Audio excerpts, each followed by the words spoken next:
amuses me how meta this is because this is my second time filming this video. Let's say you got an idea.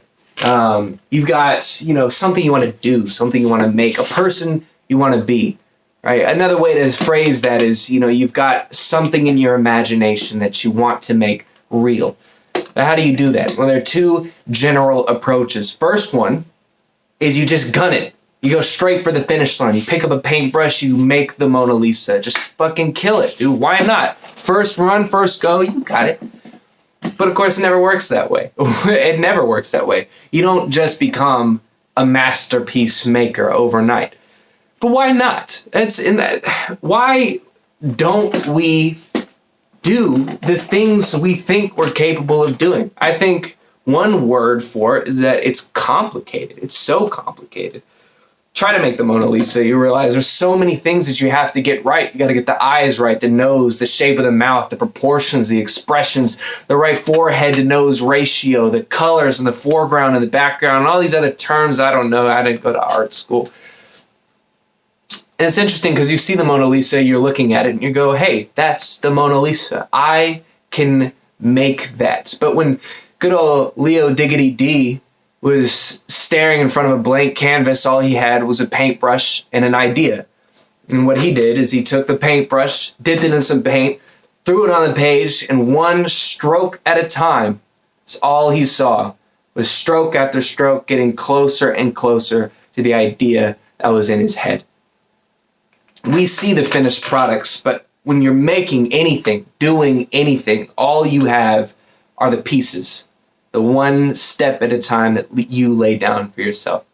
That brings us to strategy number 2, I like to call iteration, right? You pick a sub-problem. That's the first step. You take something large, an idea, something complicated, and you break it down into the pieces that you actually know how to do, something concrete that you can make, that you can improve.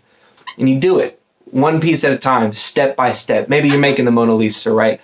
So you might start with the eyes, right? Not make the Mona Lisa's eyes, just make a pair of eyes that look better and better, closer to the Mona Lisa's. Of course, your first round of eyes are going to look a little jank, right? You're going to take pencil to the paper, and the thing that comes out is going to look a little bit closer to this than anything, right? And then the next one, you go, oh, hey, there's a bit of a problem with that. Those don't look like eyes. They look like contortions. And you try again, one bit at a time. It gets a little less fricked up, until eventually you've got that nice, relaxed look staring back at you from the page, right? And then when you're done with the eyes, you move on to the next thing. And then the next thing, one piece at a time, again and again and again, until you get it right every time.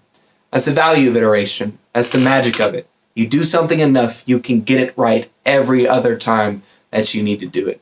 Probabilistically speaking. You'll screw it up again from time to time. That's fine. You'll screw things up. That's plenty okay. But why does this work? Why does iteration work? And you can't just gun it straight for the finish line. Well, there's this idea in AI, artificial neural networks. And I bring this up as an analogy because they're based off of the OG neural networks up here. The first thing you do when you're training an AI is you give it a way to show it how wrong it is, right? Let's say you're teaching something to draw a cat, right? You want an AI that can make a picture of a cat perfectly. Well, it starts off randomly. It doesn't know what the hell is going on. And the first thing it puts out, it prints out the first image it makes. And you go like, dude, that's not a cat. That's the color purple, right? And then you tell it, hey, man, this is super bad. You didn't even try. And it goes back, it updates a little bit on the inside. It changes some numbers around. And then the next time it spits out another image. You go like, I mean, it's still mostly purple, but I guess you can call that a whisker. So it's a little bit better. And you tell it that. You tell it that with a number specifically. And you say, I want this number that represents how screwed up you're doing. I want you to get that number lower and lower and lower until eventually you're drawing pictures of cats every freaking day. And if you know anything, if you've seen any of cutting edge artificial intelligence technology, we can draw some damn good cats automatic. Ooh, it's something else. Now, the brain works similarly, right? We don't change numbers around. We're literally growing new connections between the neurons in our brain, right? You can imagine this is like a big buttery web of neurons, and we've got to spin our own webs to make anything magical happen. So back to the question of why you can't do something that you think you can do all at once, automatic. Well, one way to think of it is you just haven't spun those webs yet. You know, I know you've got an idea, something that you want to make or do or become.